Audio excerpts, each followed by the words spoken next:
February 3rd, 1943. The Japanese Foreign Ministry's official statement was brief, almost dismissive.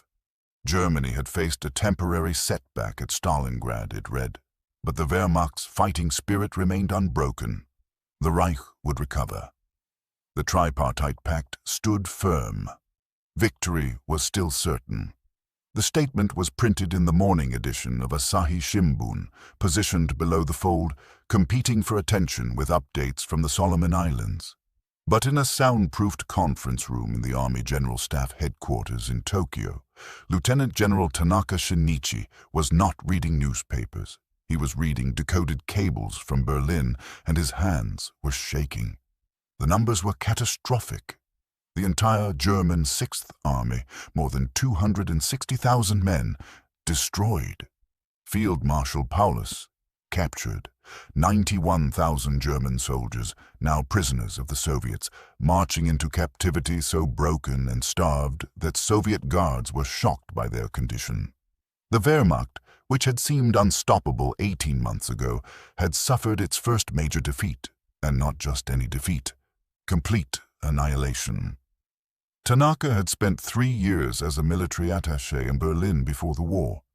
He knew German officers personally. Some of the men who had just died in the frozen ruins of Stalingrad had been his dinner companions, had shared schnapps with him, had boasted about the invincibility of German arms. Now they were dead or captured, and the Red Army was pushing west. He set down the cable and looked at the other officers around the table. Colonel Nishiura Susumu, chief of the Army General Staff's Operations Section, was reading his own copy. Major Sejima Ryuzo, one of the staff's brightest young planners, was making notes with quick, precise strokes. None of them were speaking. "The implications," Tanaka finally said, "are significant."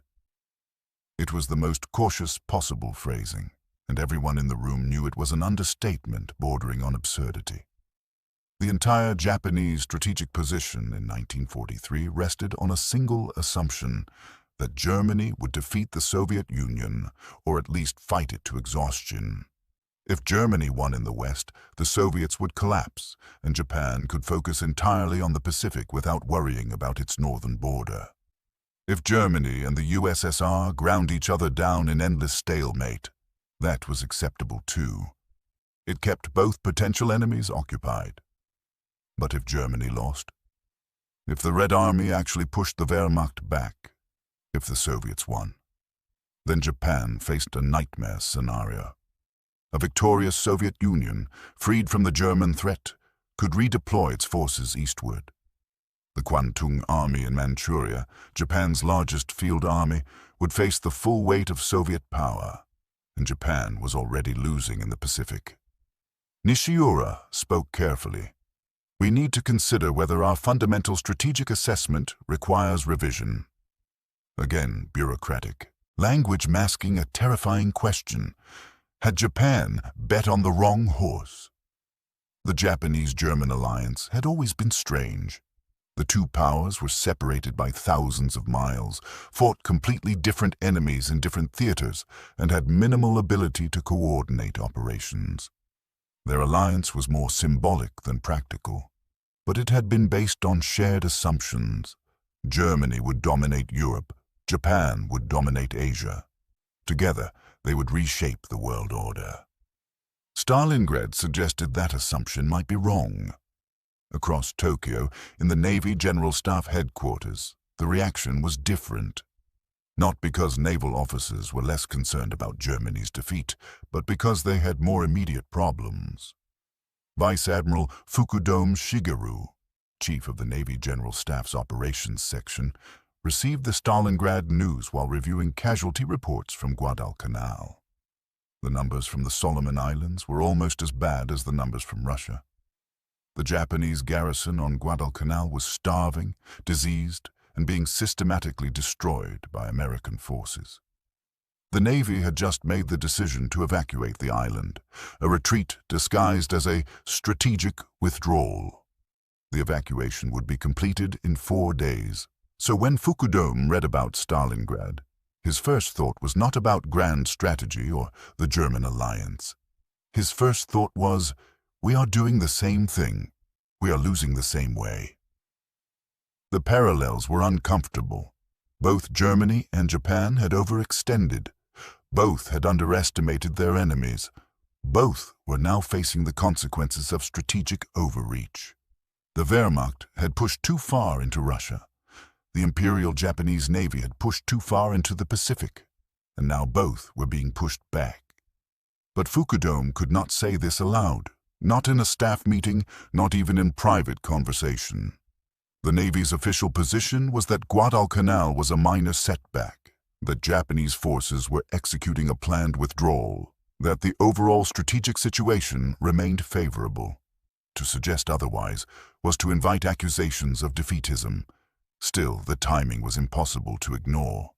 Germany's greatest defeat and Japan's first major retreat, happening within 5 days of each other. February 1943 was becoming a hinge moment in the war, and not in the direction the Axis had expected. The man with the most complete picture of Germany's situation was Ambassador Oshima Hiroshi in Berlin. Oshima was one of Japan's most experienced diplomats, a former military attaché who had spent years cultivating relationships with Nazi leadership. He had direct access to Hitler, met regularly with Foreign Minister Ribbentrop, and received briefings from the German High Command. If anyone in the Japanese government understood what Stalingrad really meant, it was Oshima. His cable to Tokyo, sent on February 4th, was marked Most Secret and Highest Priority. It was not reassuring. Oshima reported that German morale had been severely shaken. The myth of Wehrmacht invincibility was broken. Hitler had made a radio address on January 30th, the 10th anniversary of his rise to power, but it had been notably defensive. The Führer was already trying to reframe Stalingrad as a heroic sacrifice rather than a catastrophic defeat. German civilians were being told that the Sixth Army had died gloriously, tying down Soviet forces that would otherwise have been deployed elsewhere. It was propaganda, and not particularly convincing propaganda. More worrying, Oshima reported that German military production was being seriously disrupted by Allied bombing. The Wehrmacht was having difficulty replacing losses. The Eastern Front was consuming men and material faster than Germany could produce them, and now, with Stalingrad lost, the Soviets had momentum. Oshima's assessment was clear. Germany could still win, but it would take longer than expected, require more resources than anticipated, and success was no longer certain. He recommended that Japan prepare for multiple scenarios, including the possibility of a negotiated peace in Europe. That last suggestion was particularly explosive. If Germany made peace with the Western Allies, even a temporary peace, Japan would be left fighting alone. The entire tripartite pact would become meaningless. Prime Minister Tojo Hideki received Oshima's cable in his office in the Diet building. Tojo held multiple positions simultaneously: Prime Minister, War Minister, and Chief of the Army General Staff. This concentration of power meant he could make decisions quickly, but it also meant he bore personal responsibility for Japan's strategic direction, and that direction was looking increasingly questionable. Tojo had been one of the strongest advocates for the alliance with Germany. He had believed that coordinated Axis action would overwhelm the Allies. Germany would defeat Britain and the Soviet Union. Japan would defeat America and China.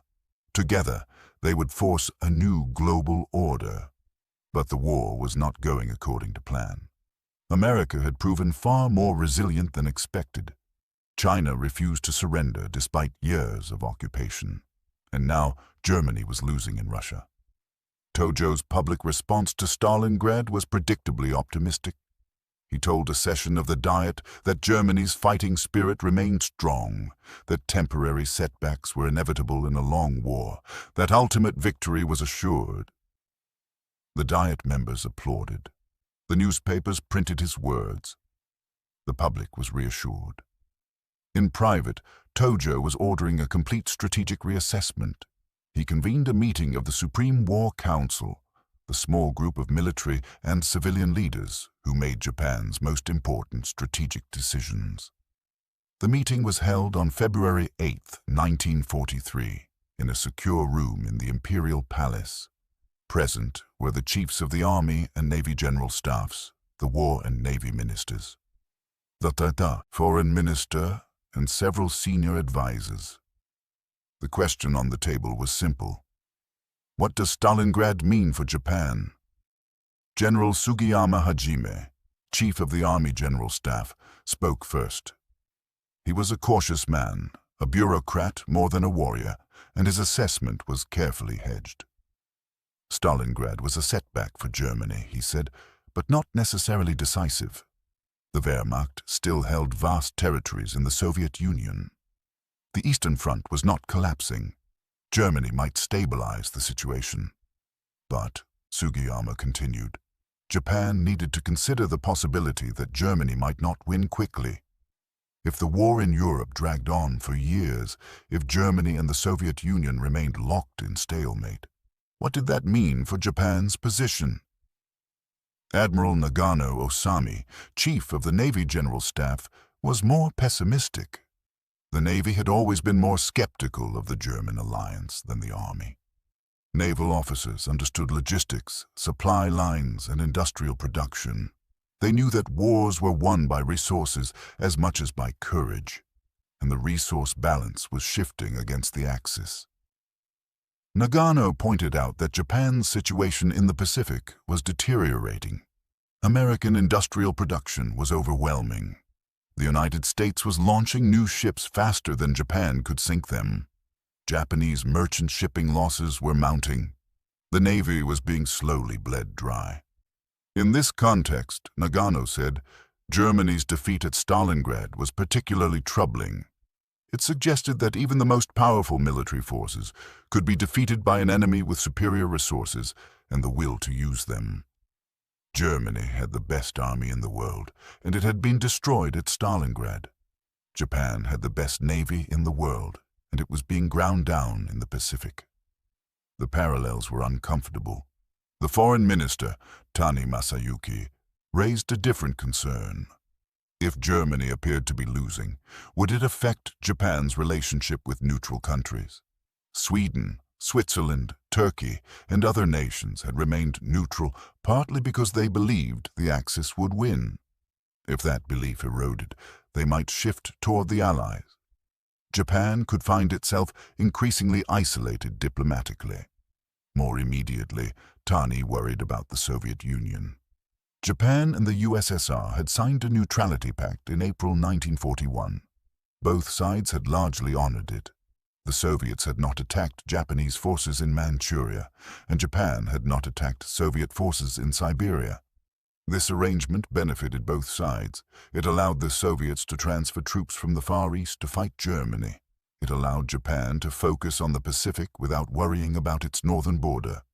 But if Germany collapsed, would the Soviets honor the neutrality pact? Or would they see an opportunity to attack a weakened Japan? The discussion went on for 3 hours. No firm conclusions were reached.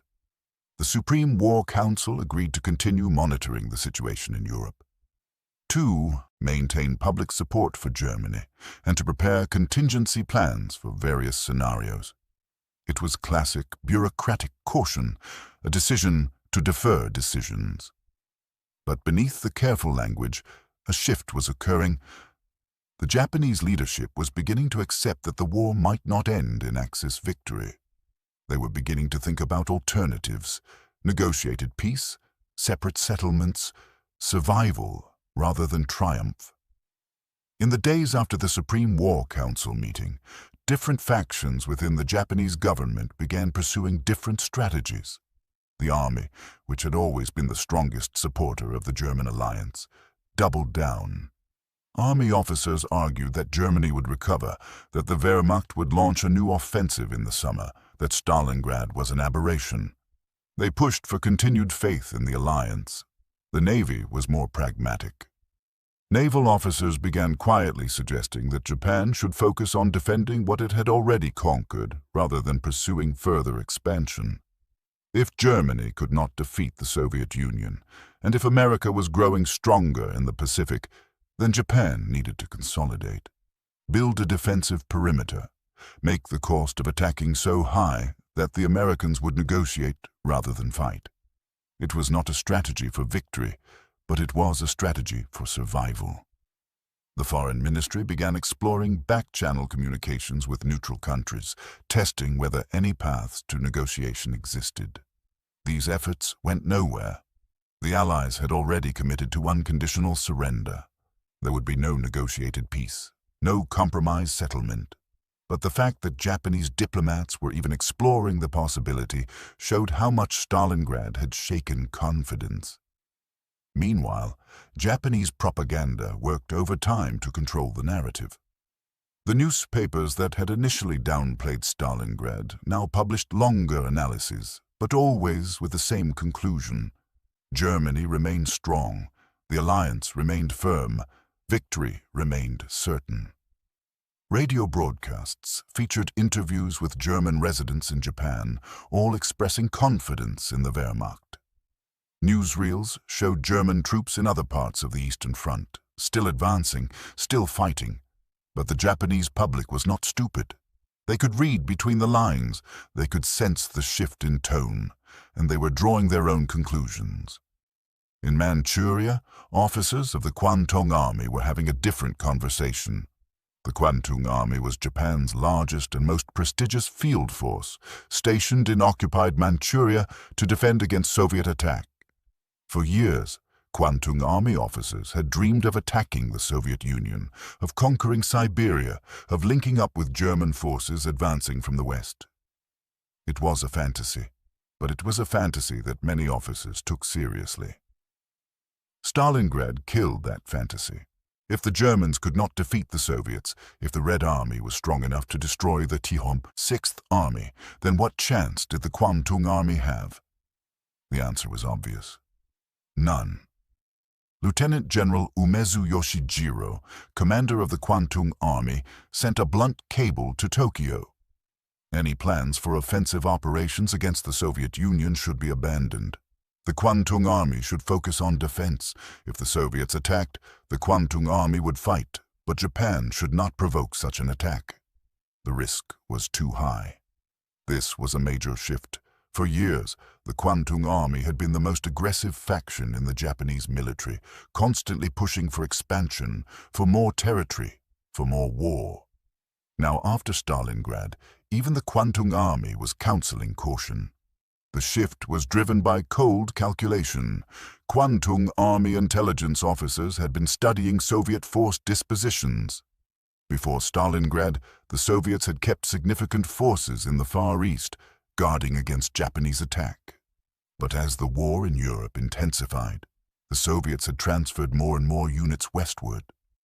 By early 1943, Soviet forces in the Far East were at their lowest level in years. This should have been an opportunity. With Soviet forces depleted, the Kwantung Army could have attacked with good chances of success. But Stalingrad changed the calculation. If the Soviets were strong enough to destroy the German Sixth Army, while simultaneously fighting on multiple fronts, then they were stronger than Japanese intelligence had assessed. Attacking them would be suicide. So the Kwantung Army, the most aggressive element of the Japanese military, became an advocate for caution. It was a remarkable transformation, and it was entirely due to Stalingrad. By March 1943, a month after the German surrender, the Japanese government had settled on a strategy, or at least a position. Publicly, Japan would continue to express full support for Germany. The alliance would be maintained. Propaganda would emphasize Axis solidarity. Any suggestion of doubt or division would be suppressed. Privately, Japan would pursue its own interests.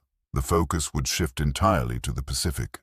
Resources would not be wasted on symbolic gestures of support for Germany. There would be no Japanese attacks on the Soviet Union to relieve pressure on Germany. There would be no transfer of Japanese technology or resources to help German war production. The alliance would continue in name, but not in substance. This was not a formal decision, not a policy document that was written down and distributed. It was more of a consensus that emerged from multiple meetings, multiple conversations, multiple bureaucratic compromises. But it was real, and it represented a fundamental shift in Japanese strategic thinking. The shift was evident in how Japan responded to German requests for assistance. In March, the German government asked Japan to attack Soviet supply lines in Siberia to disrupt the flow of American Lend-Lease supplies that were reaching the USSR through Vladivostok. It was a reasonable request, strategically sound, and exactly the kind of coordinated Axis action that the Tripartite Pact was supposed to enable. Japan refused. The official explanation was that Japanese forces were fully committed in the Pacific and could not spare resources for operations in Siberia. The real reason was that Japan did not want to provoke the Soviet Union. After Stalingrad, the last thing Japan needed was another powerful enemy. Germany also asked Japan to share intelligence about Soviet capabilities, particularly about Soviet forces in the Far East. Again, Japan's response was lukewarm. Some information was shared, but not much, and not the most valuable intelligence. Japan was hoarding its knowledge, keeping its cards close. These refusals were polite, wrapped in diplomatic language, but they represented a clear message. Japan was not going to sacrifice its own interests to help Germany. The alliance had limits. The psychological impact of Stalingrad on the Japanese leadership is difficult to quantify, but it was real. For 2 years, from the fall of France in June 1940 to the invasion of the Soviet Union in June 1941, Germany had seemed unstoppable. The Wehrmacht had conquered Poland, Denmark, Norway, the Netherlands, Belgium, France, Yugoslavia, and Greece. It had pushed deep into the Soviet Union, reaching the outskirts of Moscow, capturing vast territories. German military prowess had seemed almost supernatural. This image of invincibility had been crucial for Japanese morale. If Germany could defeat the Soviet Union, then surely Japan could defeat America. If the Wehrmacht could accomplish the impossible, then so could the Imperial Japanese Army and Navy. The alliance with Germany was not just a diplomatic arrangement. It was a source of confidence, a validation of Japanese militarism, proof that aggressive expansion could succeed. Stalingrad shattered that image. The Wehrmacht was not invincible. German soldiers could be defeated, captured, killed. The Reich could lose. And if Germany could lose, then Japan could lose too. This realization did not lead to immediate policy changes. Japan did not surrender, did not seek peace, did not fundamentally alter its war aims. But it planted seeds of doubt. It made previously unthinkable thoughts thinkable. It opened space for questioning, for dissent, for alternative strategies. In the months after Stalingrad, a small but growing number of Japanese officials began to privately discuss the possibility of ending the war, not loudly, not publicly, but in quiet conversations, in carefully worded memos, in oblique suggestions. These discussions went nowhere in 1943. The military leadership was still committed to fighting. The public still believed in victory. The momentum of war was too strong to stop. But the conversations were happening, and they were happening because of Stalingrad. By mid-1943, the initial shock of Stalingrad had faded. The German army had stabilized the Eastern Front. The Wehrmacht launched a new offensive at Kursk in July, and although it failed, it demonstrated that Germany could still mount major operations. The war in Europe continued, and for a time, it seemed possible that Germany might yet achieve some kind of victory, or at least a stalemate. But the Japanese leadership never fully regained its confidence in Germany. The belief that the Wehrmacht was invincible was gone. The assumption that Germany would defeat the Soviet Union was abandoned. The hope that coordinated Axis action would overwhelm the Allies was dead. Instead, Japan pursued an increasingly independent strategy. The focus was entirely on the Pacific. Resources were concentrated on defending the territories Japan had already conquered. Plans for further expansion were shelved. The war became a struggle for survival rather than a campaign for dominance. This shift was not caused solely by Stalingrad. Japan's defeats in the Pacific, from Midway to Guadalcanal, were equally important. American industrial power, growing stronger every month, was the fundamental problem. But Stalingrad accelerated the shift. It forced Japanese leaders to confront uncomfortable truths earlier than they otherwise might have. In that sense, the German defeat at Stalingrad had consequences far beyond the Eastern Front. It reverberated across the Axis alliance, shaking confidence, exposing weaknesses, forcing recalculations. For the Japanese High Command, the news from the Volga River in February 1943 was not just about Germany's war. It was about their own.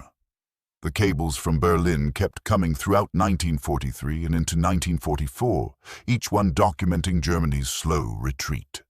The Wehrmacht was pushed out of North Africa. Italy surrendered.